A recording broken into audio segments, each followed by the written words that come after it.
Okay, so I'm kind of sort of bored with sitting in front of my bookshelves, so this is as good as it gets today. Sorry. I got off work early today, so I went to the used bookstore. Of course, that's the best way to pass time, right? I got 14 books. I didn't pay anything for them because I used trade credit, so that's totally okay, right? And I did get one book from on my Nook last night, and I didn't pay anything for it either because I still had credit from a Barnes & Noble gift card that I got for my birthday. I'll start out with that one first since I'm prepared this time. But it's called Tampa by Alissa. If you have never heard of it, I honestly just heard of it yesterday. Somehow pulled it up on some random blog or website, and apparently it's this year's scandalous book. I'm not even going to go into what it's about because some people may be offended because it's kind of a touchy subject, actually, and I mean, I guess it's up to each individual person to know if they want to read it. I started it last night. I'm on chapter 2, and it's pretty good, but it's one of those kind of like a train wreck. Oh my God, am I really reading this? Yeah, so check it out if you want to. I might do a review of it. I've never done a review, but this one may warrant one because I have a feeling that it's going to blow up and everybody's going to be talking about it, so we'll see. Again, like I said, I got 14 books. I'm not really going to try to spend a whole lot of time because I end up rambling and on and on and on, and I get cut off, and yeah. So, I'll just, no particular order. I got The Russian Concubine by Kate Furnival, which I had one of her books in a previous haul, and this is one of the Asian books. Do I have an Asian book in every haul? Yeah, I think I do. So I got that one, and this one, I don't know that I'm going to read it, and I'm kind of sad because even though it's old and I only paid a nickel for it, the cover of it tore off in the bag on the way home. It's China Shadow by Clarissa Ross, and it's one of those like 1970s romance novels that I don't read, but again, Asia, I'll not bore you. This one is Let Us Eat Cake by Sharon Borston, if that's right. This one is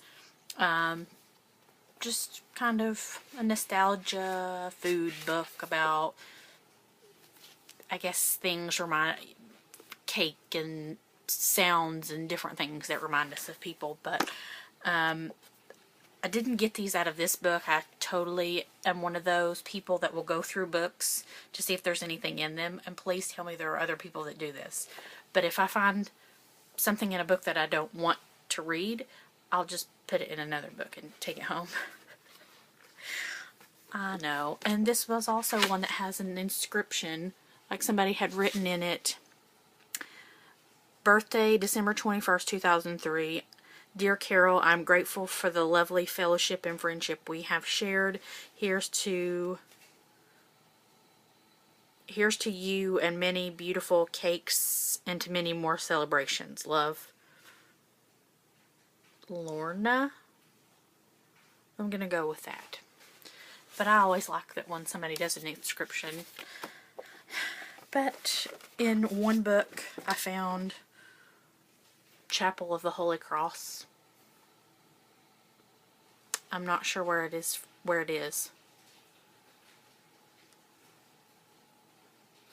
If anybody knows, tell me. I have no clue. But yeah, whatever.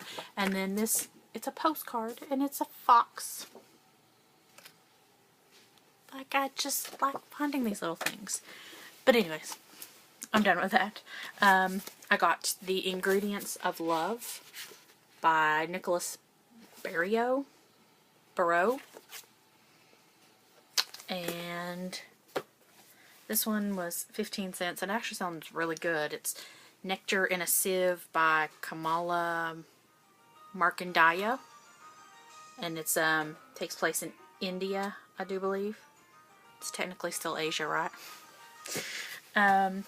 No, I Don't Want to Join a Book Club by Virginia Ironside.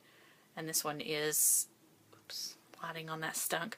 But it's this woman, I think she's in her 50s or 60s, who decides to start writing a journal, and it's kind of cantankerous and fun. And it had wine and a cat on the front of it. That's not what caught my eye, it was just the book club.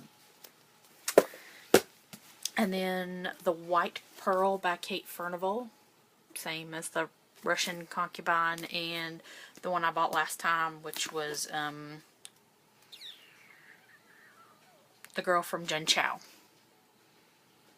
The other book, The Russian Concubine, takes place in Junchao too, which I'd never heard of, so hope to read these soon. The Passing Bells by Philip Rock, which I just realized is the first in a trilogy, which I'm glad I picked up the first one this time and not the middle book. But this is supposed to be, before there was Downton Abbey, there was Abingdon Priory. And I love Downton Abbey. I can't wait for it to come back on. The American Girl by Monica Fagerholm. I got some pretty thick books this time. I'm okay with that. Twain's Feast, Searching for America's Lost Foods in the Footsteps of Samuel Clemens by Andrew Bears. And this one I actually borrowed from my library a couple of years ago and never read it.